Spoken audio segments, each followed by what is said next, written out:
1,40,000 जवान और 1820 एयरक्राफ्ट के साथ इंडियन एयरफोर्स दुनिया की चौथी सबसे बड़ी एयरफोर्स है। और आज हम बात करेंगे इंडियन एयरफोर्स के टॉप 10 एयरक्राफ्ट्स की।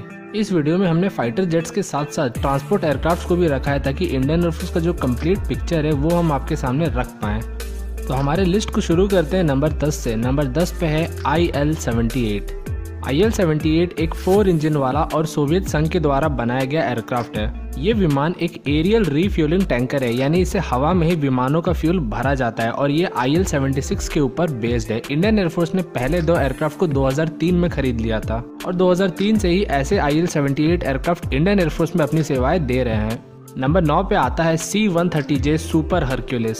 सुपर हरक्यूलिस एक ट्रांसपोर्ट एयरक्राफ्ट है जिसे अमेरिकी कंपनी लॉकहीड मार्टिन ने बनाया है। भारतीय वायुसेना ने 2008 में ऐसे 6 विमानों का परचेज किया था। इसे खरीदने के बाद से इंडियन एयरफोर्स ने इसमें कई सारे देसी अपग्रेडेशंस किए हैं, जिसके बाद ये पहले से भी ज्यादा एडवांस्ड हो चुके हैं। इन विमानों में रोल्स रॉयस के इंजन लगे हैं और बहुत ज्यादा लोड कैरी करने के बाद भी ये 670 किलोमीटर पर आवर तक की स्पीड को हासिल कर लेते हैं। नंबर 8 पे आता है C-17 Globemaster 3। C-17 Globemaster Bharat के द्वारा इस्तेमाल किया जाने वाला सबसे बड़ा मिलिट्री एयरक्राफ्ट है।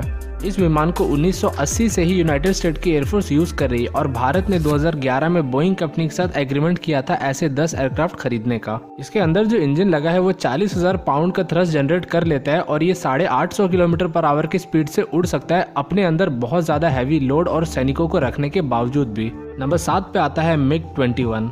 MiG-21 एक सुपरसोनिक फाइटर जेट है जिसे सोवियत संघ के मिकोयान कंपनी ने बनाया था। इंडियन एयरफोर्स इस विमान की दुनिया में तीसरी सबसे बड़ी ऑपरेटर है। भारत के पास ऐसे टोटल 250 से भी ज्यादा एयरक्राफ्ट मौजूद हैं। हालांकि इसे सबसे ज्यादा रशिया और दूसरे नंबर पे चीन इस्तेमाल करते हैं। ये एक बहुत ही छोटा और फुर्तीला विमान है, इसलिए ये 2170 किलोमीटर पर आवर का भी स्पीड हासिल कर सकता है और जिस समय 1960-70 के दशक में इसे बनाया गया था उस समय ये दुनिया के कुछ सबसे बेहतरीन विमानों में से आता था। नंबर 6 पे आता है सेपकैट जैगुआर। जैगुआर विमान को ब्रिटेन और फ्रांस ने मिल करके डेवलप किया था। इंडियन एयरफोर्स ने 40 जैगुआर विमान को यूरोप से मंगवाया था और 120 को लाइसेंस के तहत HAL में बनवाया गया था। ये विमान 1700 किलोमीटर पर आवर का स्पीड हासिल कर सकता है और 11,000 मीटर का एल्टीट्यूड। आप देख रहे होंगे कि इसका स्पीड और एल्टीट्यूड दोनों ही बहुत कम है और वो इसलिए क्योंकि ये एक ग्राउंड अटैक एयरक्राफ्ट है। इसका काम है जमीन से करीब उड़ना और नीचे जो दुश्मन बैठे हैं उनके ऊपर ग्राउंड अटैक करना।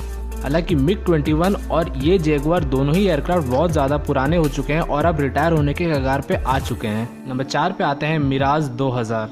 मिराज 2000 फ्रांस के डसॉल्ट कंपनी के द्वारा बनाया गया एक 4th जनरेशन का मल्टी रोल फाइटर जेट है। इंडियन एयरफोर्स ने 49 मिराज 2000 को 80 के दशक में खरीदा था।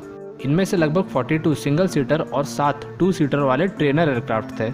इसके बाद 2004 में भारत सरकार ने 10 एक्स्ट्रा मिराज खरीदने का अप्रूवल किया था। ये विमान 2336 किलोमीटर पर आवर का टॉप स्पीड हासिल कर सकता है और ये आज भी इंडियन एयरफोर्स का एक बहुत ही ज्यादा वर्सेटाइल फाइटर जेट है। आप जानते ही होंगे कि बालाकोट एयर स्ट्राइक में इसी विमान का इस्तेमाल किया गया था। नंबर 4 पे आते हैं लाइट कॉम्बैट एयरक्राफ्ट तेजस।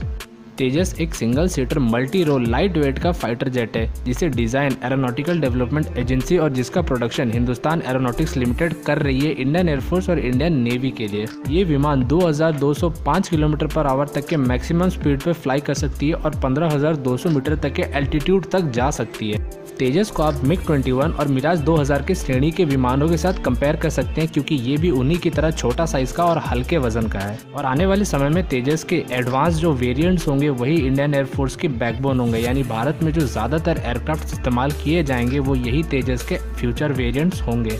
नंबर 3 पे आता है MiG-29। MiG-29 भी सोवियत यूनियन की मिकोयान कंपनी के द्वारा बनाया गया एक फाइटर जेट है।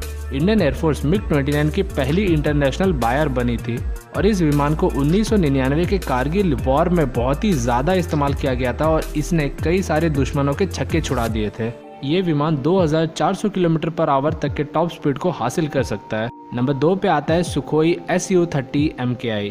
सुखोई Su-30 एक multi role air superiority fighter aircraft है जिसे डेवलप किया गया था रशिया के सुखोई कंपनी ने और भारत में लाइसेंस के तहत इसे HAL ने बनाया है। भारत इस वक्त 200 से ज्यादा सुखोई 30 MKI को ऑपरेट कर रही है। और सुखोई 30 MKI इस वक्त की भारत की रीढ़ की हड्डी है, क्योंकि इसी के बदौलत भारत अपनी सीमाओं की सुरक्षा करता है और किसी भी दुश्मन से अपने आप को सुरक्षित महसूस करता है। ये fighter jet 2100 kilometre per hour के टॉप स्पीड को हासिल कर सकता है और भारत ने इसमें कुछ दुनिया के सबसे बेहतरीन रेडर्स और वेपन्स लगा दिए हैं, जो कि इसे इसके ओरिजिनल वेरिएंट से भी ज्यादा खतरनाक बना देता है। वैसे तो सुखोई 30 को 4th जनरेशन का फाइटर जेट माना जाता है, लेकिन भारत ने अपने सुखोई 30 MKI को 4.5 प्लस जनरेशन का फाइटर जेट बना दिया है और ये दुनिया के कुछ सबसे बेहतरीन फाइटर जेट से भी टक्कर लेने में सक्षम है। नंबर 1 पे आता है डसॉल्ट रफाल। रफाल एक twin engine multi role fighter aircraft है जिसे फ्रांस के डसॉल्ट कंपनी ने बनाया है। इसे इसके कैनर्ड्स और डेल्टा विंग डिजाइन के मदद से आप पहचान सकते हैं। भारत ने रफेल को इसके ओमनी रोल पर्पस के लिए खरीदा है, यानी कि ये हर तरह के काम करने में सक्षम है। बिल्कुल मल्टी टैलेंटेड एयरक्राफ्ट है जो कि 1920 किलोमीटर पर आवर की स्पीड पे उड़ सकता है। साथ ही ये बियॉन्ड विजुअल रेंज के मिसाइल्स को भी मार सकता है। वहीं इसके स्कैल्प और हैमर जैसे मिसाइल ग्राउंड अटैक करने में बहुत ही ज़्यादा माहिर है, यानी भारत को जो इसका टोटल पैकेज मिला है वो इसे बहुत ही ज़्यादा कारगर बना सकता है, क्योंकि ये एयर पे भी अटैक कर सकता है, ज़मीन पे भी और पानी में भी। साथ ही न्यूक्लियर मिशंस को भी अपने साथ अंजाम दे सकता है। तो दोस्तों उम्मीद करता हूँ आपको आज का वीडियो पसंद आया होगा। वीडियो पसंद आया तो इसे लाइक कीजिए और चैनल को सब्सक्राइब कर लीजिए ऐसे ही वीडियोज़ रोज़ाना देखते रहने के लिए। कमेंट में लिख के बताइए कि आपका इनमें से फेवरेट एयरक्राफ्ट कौन सा है। तो मिलते हैं अगले वीडियो में, तब तक के लिए थैंक्स फॉर वॉचिंग।